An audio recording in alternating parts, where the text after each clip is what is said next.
But then comes a much more difficult question. If creation is imperfect, by the way, am I perfect? No. Are you perfect? No. Is anything in the world perfect actually? No. The only one who's perfect is who? Is Allah. So now here's the problem. Here's the philosophical problem. The problem is, if I see a beautiful painting, I say the artist is creative. But then how can I see something imperfect and then say the maker is perfect? How can I say that it's perfect? Because we're saying everything declares how perfect Allah is. But everything itself is not perfect. So how is it an evidence that the maker of it is perfect? And so it's hinting at the future. There's a subtle in the surahs where the tasbih is mentioned in the future tense. Something in this surah is coming that's going to tie into the future, because the tasbih is also mentioned in the future. So we're going to keep an eye open for that when we study Surah Al-Jumu'ah, because the tasbih is hinting towards the future, right? So we'll see how that manifests itself. Now, let's talk a little bit more about how is everything doing tasbih. I've given you the basic overview of that. Mufassirun talk about haqiqa and lisanul hal. What does that mean? How can you say the atheist is doing tasbih? How can you say that mushrik is doing tasbih? They're not doing tasbih. How can you say the shayateen are doing tasbih? They're not doing tasbih. How can the Quran say whatever's in the skies and whatever's in the earth is doing tasbih and will continue to do tasbih when the contradiction to that exists?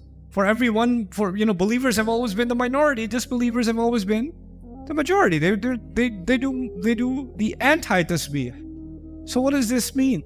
Allah is here referring to lisan al-hal. Lisan al-hal means the way that something is. So let me put that in the simplest way for you. If you see a beautiful painting, doesn't it speak or declare the creativity of the artist? Right? If you see a marvel of engineering, isn't that a statement about the company that made it? Right? So your work speaks for you. You understand that, right?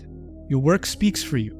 An amazing building speaks for the architect, right?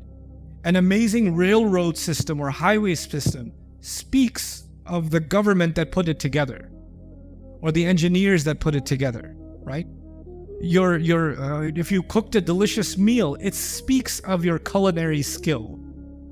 Everything Allah created speaks of His perfection. You understand that analogy? It speaks. That's called lisan al-hal. But then comes a much more difficult question. If creation is imperfect, by the way, am I perfect? No. Are you perfect? No.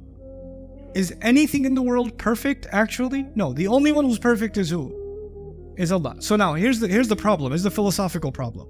The problem is, if I see a beautiful painting, I say the artist is creative. But then how can I see something imperfect and then say the maker is perfect? How can I say that it's perfect? Because we're saying everything declares how perfect Allah is. But everything itself is not perfect. So how is it an evidence that the maker of it is perfect? This is, by the way, a very common atheist argument. Oh, your God is so perfect? What about cockroaches? What about a rash on your skin? What about my cousin? God is so perfect. The point is, actually, I was created to live, grow, and then die. To have a life cycle. And change, by definition, change actually means imperfection. If something the only thing that doesn't need to change is something that's already perfect. If you need to make any changes to it, that means it's not already what? Perfect. Allah designed this universe, everything in it, and one thing that's constant in this universe is what?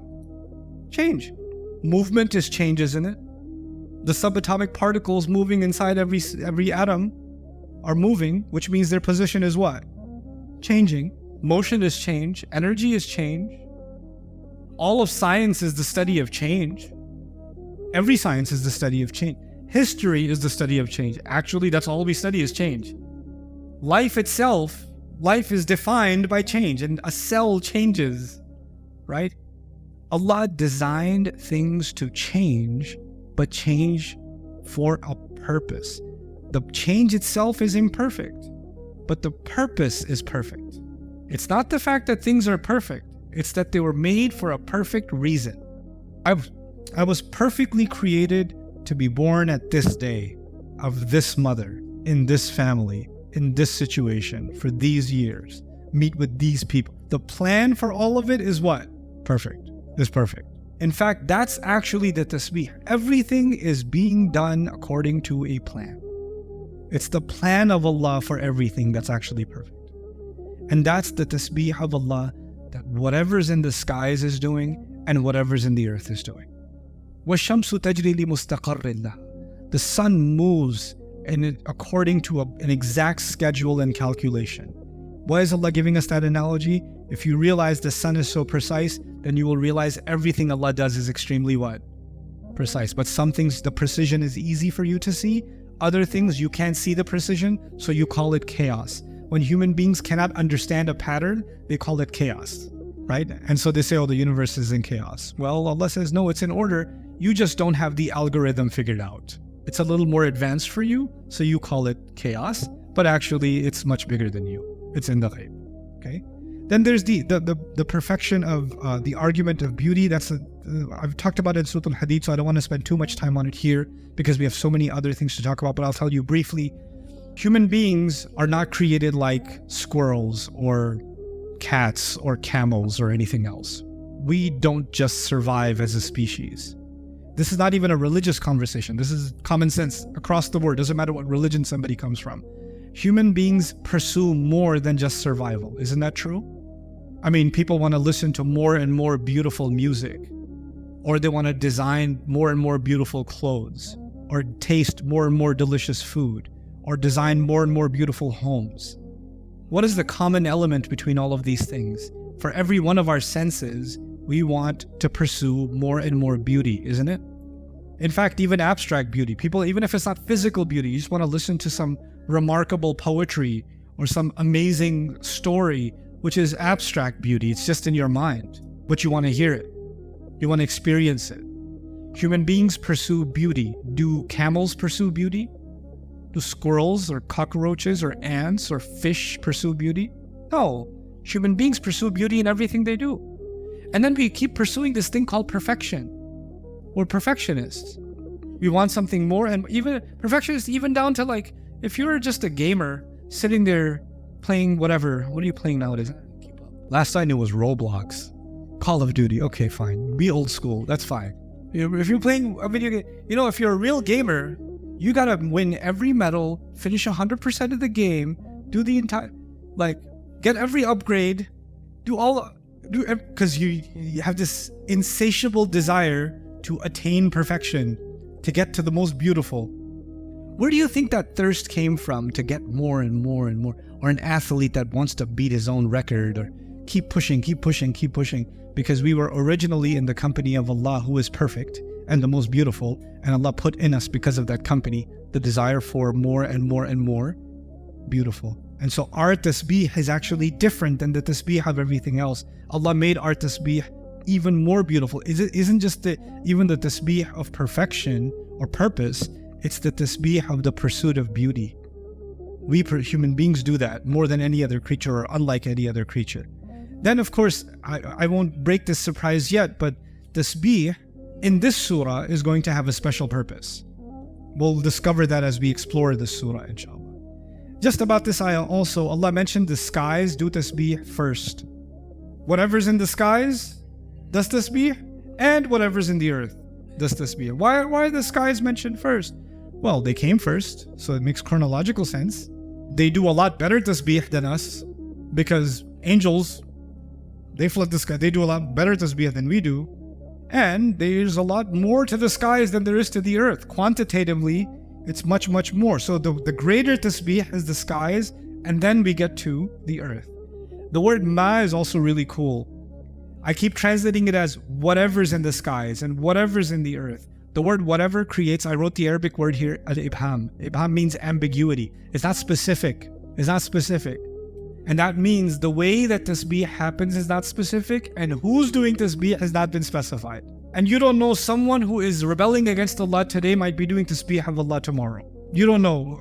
The Umar bin al-Khattab, that we knew before Islam and the Umar bin Khattab we know after Islam, maybe 5 minutes apart from each other. Before lack of tasbih, after a person of tasbih, right?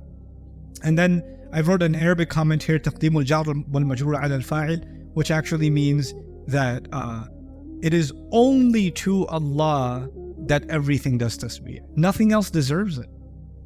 Nothing else is that perfect. What did you learn about tasbih so far? The image I want you to keep in your head. The swimmer that doesn't what? That doesn't submerge. That's the image, yeah? Allah says, Sabbih bismi rabbika al-azim. So Allah says, make the names of Allah, do tasbih with the name of Allah. I want you to understand that concept in a simple formula. We're going to see that soon. One of Allah's names is Al-Malik. What does Al-Malik mean? Anybody?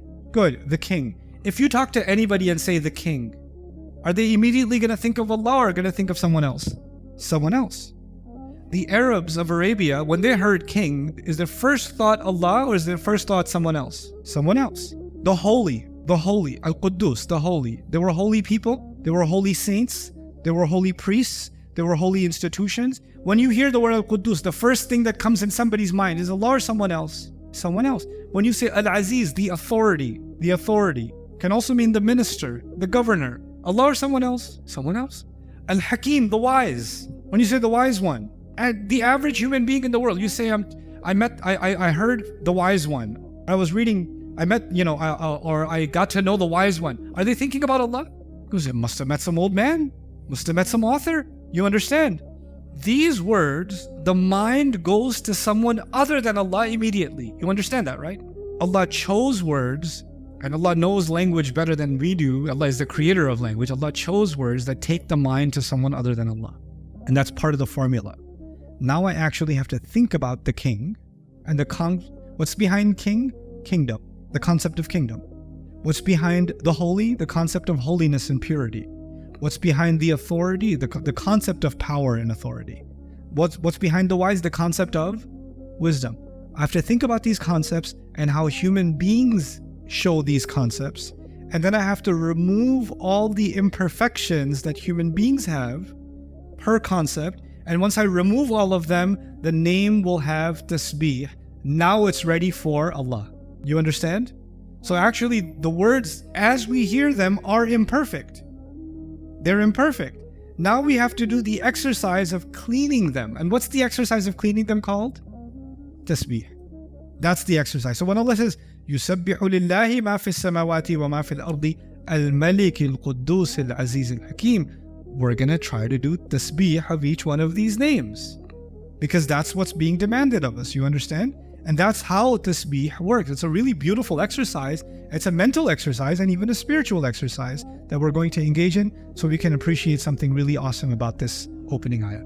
Barakallahu li wa lakum. Assalamu alaikum wa rahmatullahi ta'ala wa barakatuh.